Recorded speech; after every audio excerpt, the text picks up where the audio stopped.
জানি না কি পাপ করছিলাম, যেই ছেলে গতকালকেও আমার চাক করছিল ওই ফকিরের সাথে আমার বিয়া করায় দিল। বিয়ে যেইভাবেই হোক রিবা, কিন্তু এখন তো আমি তোমার জামাই, তুমি আমার সাথে এমন ব্যবহার করতে পারো না। তুমি আমার জামাই, তোমার তো আমার চাকর হওয়ার যোগ্যতা নাই। এখন কথা বেশি না বইলা এখান থেকে যাও, আর আমার জামা কাপড় রেডি করো, আমার অফিস যাওয়ার জন্য লেট হয়ে যেতেছে। সালমান একটি গরিব ছেলে ছিল, যার কাছে কোনো চাকরি ছিল না। রিবার আব্বু সালমানকে বাড়িঘর দেখাশোনা করার জন্য রেখেছিল, কিন্তু এই সালমানের রয়েছে আরো একটি রহস্য, যেটা ছিল কল্পনার বাইরে।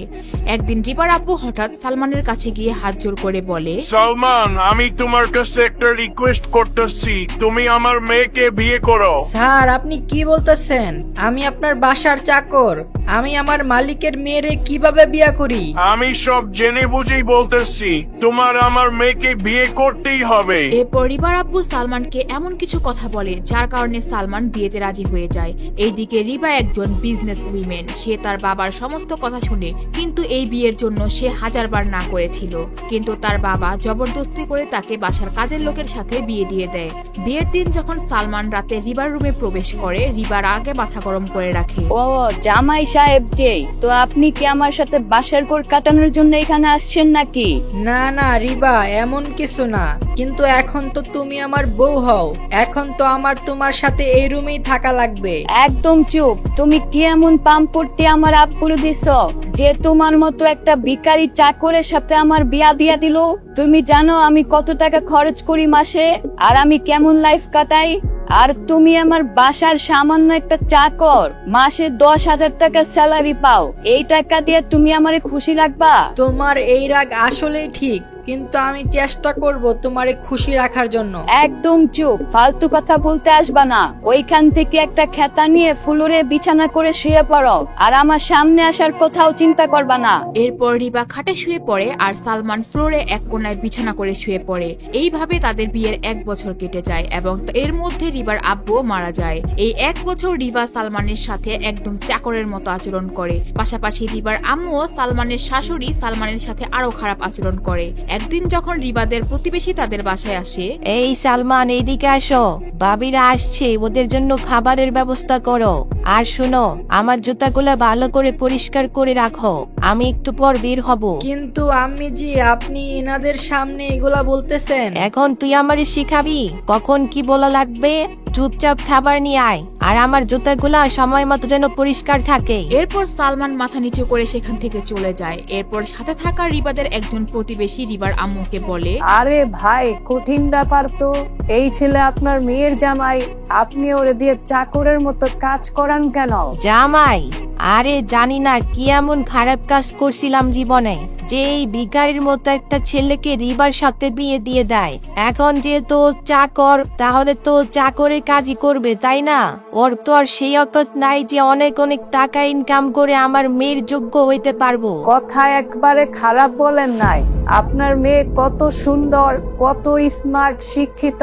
কত ছেলেরা রিবাকে বিয়ের জন্য পাগল ছিল, কিন্তু একটা জিনিস বুঝলাম না, রিবার আব্বু এই ছেলের মধ্যে কি এমন দেখলো?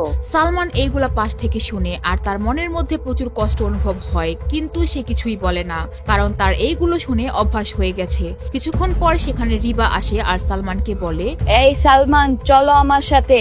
আজকে আমার ড্রাইভার অসুস্থ, ও আজকে কাজে আসে নাই। তুমি চলো আমার সাথে, আমার অফিসে দেরি হয়ে যাচ্ছে। ঠিক আছে রিবা, আমি এখনই আসতেছি, তুমি কোনো চিন্তা করো না, আমি তোমাকে এখনই অফিসে নামিয়ে দিয়ে আসতেছি। হেই গাইস, যারা আপনারা ফ্রি ফায়ার খেলেন, বিশ্বস্ততার সাথে যারা কম দামে ডায়মন্ড টপ করতে চান, তারা প্লে স্টোরে গিয়ে লিখবেন কোডেক্স বাজার। কোডেক্স বাজার লেখার পর একটা অ্যাপস আসবে, যেটা ডাউনলোড করে নেবেন। এই অ্যাপসটা গাইস 50,000 মানুষ ডাউনলোড করছে, এন্ড এই অ্যাপসটা গাইস 24 ঘন্টা সার্ভিস দিয়ে থাকে। আপনারা যে কোনো সময় 10 সেকেন্ডের মধ্যে আপনারা ডায়মন্ড টপ করতে পারবেন। এন্ড এই অ্যাপসটা কিন্তু এআই দ্বারা পরিচালিত হয়, তো অনেক ইজিলি আপনারা এখান থেকে ডায়মন্ড নিতে পারবেন। এরপর গাইস যখন অ্যাপসটা ইনস্টল হয়ে যাবে, আপনারা কিন্তু অ্যাকাউন্টটা রেজিস্টার করে নেবেন গুগল অ্যাকাউন্ট দিয়ে। অ্যাকাউন্ট খোলা হয়ে গেলে একটা পপআপ আইকনটা আসবে, যেখানে আপনারা লিংকে ক্লিক করে কিভাবে ডায়মন্ড টপ করতে হয়, কিভাবে টাকা অ্যাড মানি করতে হয়, এগুলো ইজিলি দেখতে পারবেন। তারপর গাইস আপনারা এখানে দেখতে পাচ্ছেন উইকলি মাত্র 150 টাকায়, মান্থলি 750 টাকায়। তো অনেক কম দামে এখান থেকে আপনারা ডায়মন্ড টপ করতে পারবেন। আর লিংক কমেন্ট বক্সে দেওয়া থাকবে। এরপর সালমান রিবার পিছন পিছন যায় আর তাকে নিয়ে অফিসের সামনে নিয়ে আসে। যখন গাড়ি থেকে নেমে সালমান তাকে তার অফিস পর্যন্ত পৌঁছে দেওয়ার কথা বলে, তখন রিবা বলে, এইটা আমার অফিস, এই অফিসে তোমার মতো চাকর বাকরদের এলাও না। আর এমনিতেও কেউ যদি তোমার দেখা আমার জামাই বাইবা কেউ মজা নেয়, এটা আমি কোনোভাবে সহ্য করতে পারুম না। কিন্তু রিবা, আমি পৌঁছে দিয়ে আসি। তোমার কাছে তো কতগুলা ফাইল, এগুলা একা নিতে কষ্ট হবে তোমার। তোমারে একবার বললে কান দিয়ে যায় না? আমি চাই না তোমার মতো ছেলেরে আমার অফিসে নিতে। তুমি আর একটা কথাও বলবা না, এখান থেকে যাও এখন। আর এমনিতেও কালকে আমার বার্থডে পার্টি, আমি চাই না ওইটা খারাপ হোক। তুমি এখন চুপচাপ যাও আর আমার বাসায় গিয়ে সাফ সাফাইয়ের কাজ করো। কি, কালকে তোমার বার্থডে? আচ্ছা, তাইলে এইবার সময় হয়ে গেছে। দেখো আমি তোমার জন্য কি সারপ্রাইজ রেডি করি। এরপর রিবা সেখান থেকে চলে যায় আর সালমান একজনকে ফোন দেয়। সালমান রিবার জন্য কিসের সারপ্রাইজের কথা ভাবছে আর কাকেই বা ফোন দিচ্ছে তা জানতে চাইলে শেষ পর্যন্ত দেখতে থাকুন। আর এইদিকে রিবার অফিসে শহরের সবচেয়ে বড় স্বর্ণ ব্যবসায়ী রায়হান রিবার জন্য রুমে অপেক্ষা করছিল। আরে স্যার, আপনি এখানে? আপনি আমার অফিসে আসছেন? আমি তো একদম অবাক হয়ে গেলাম। আমাকে একটা ফোন করতেন, তাহলে আমি আপনার অফিসে চলে যেতাম। আমি জানি আমি আজ পর্যন্ত কারো অফিসে এইভাবে যাই নাই, কিন্তু রিবা তোমার মধ্যে অবশ্যই কিছু একটা আছে। রিবা রায়হানের কথা বুঝতেছিল না। রায়হান কোনো সাধারণ ছেলে না, ঢাকা শহরের একজন সফল ব্যবসায়ী। শহরের শত শত মেয়েরা রায়হানকে বিয়ে করার জন্য পাগল, কিন্তু রায়হান রিবাকে পছন্দ করে ফেলে। দেখো রিবা, আমি তোমাকে একদম সোজাসুজি কথা বলি। আমি তোমার জন্য একটা বিজনেস প্রপোজাল নিয়ে আসছি। তুমি যদি আমার সাথে কানেক্ট হও, তাহলে শহরের বড় বড় বিজনেসম্যানদের কাতারে তোমার নাম আইসা পড়বে। আর এর বাইরেও আমার আরেকটা প্রপোজাল আছে। আমি তোমাকে অনেক পছন্দ করি, আমি তোমাকে বিয়ে করতে চাই। আমি জানি তুমি বিবাহিত, আমি তারপরেও তোমাকে বিয়ে করতে চাই। হঠাৎ এই প্রপোজালে রিভা চমকে যায়। তার এটা স্বপ্নের মতো লাগছিল। সে কবে থেকে চাচ্ছিল তার এই ছোট কোম্পানি আরো অনেক বড় করতে, কিন্তু এইগুলো ভেবেও সে কিছু বলার সাহস পায় না। ঘাবড়ানোর কোনো দরকার নাই, তুমি চাইলে আরো সময় নিয়ে ভেবে দেখতে পারো। তুমি ভাইবা পরে আমাকে জানিয়ে দিও। না না, আমার এই বিজনেস ডিল আর বিয়ের প্রস্তাব দুইটাই রাজি। আমার কোনো সমস্যা নাই, আমি রাজি। কি তুমি সত্যি বলছো? তোমার কোনো সমস্যা নাই? ওয়াও, এটা তো আমার জন্য খুব খুশির একটা সংবাদ। হ্যাঁ রায়হান স্যার, আমি বুঝেই সব বলতেছি। আচ্ছা, আমরা বাকি কথা পরে বলবো। কালকে আমার জন্মদিন, আপনি সেখানে আসবেন। আর আপনার কাছে আমার একটা হেল্প চাই, সেটা পরে বলবো। এর পরের দিন সালমান রিভার জন্মদিনের জন্য বিশাল আয়োজন করে। সেখানে রিভার ফ্রেন্ড এবং আত্মীয় স্বজন প্রতিবেশীদের ইনভাইট করে, অনেক খাবারের আয়োজনের ব্যবস্থা করে। সালমান আজকে একটা সুন্দর স্যুট পরে সেখানে আসে আর তার হাতে একটা গিফট নিয়ে সে পার্টিতে জয়েন করে। আর সেটা তার শাশুড়ি রিবার আম্মু দেখে বলে, আজকের দিনে কোনো তামসা করবা না। আজকের দিনে এই সামান্য 100-200 টাকার গিফট দিয়া আমার মেয়ের মনটা নষ্ট করিস না।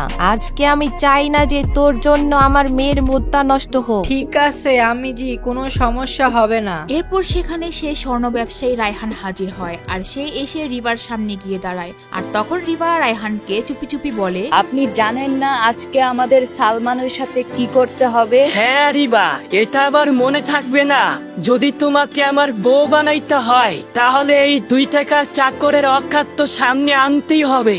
আজকে তোমার এই ফকিরের বাচ্চা তালাক দেওয়ার জন্য রাজি হয়েই যাবে। এরপর তাদের প্ল্যান মতো রিবা আর রায়হানকে কেকের টেবিলের সামনে নিয়ে দাঁড়ায়। আর তখন তাদের প্ল্যানের মতো রায়হান সবার সামনে বলে, 1 মিনিট রিবা, তোমার আজকে বার্থডে, কিন্তু তোমার জামাই ওইদিকে কেন দাঁড়িয়ে আছে?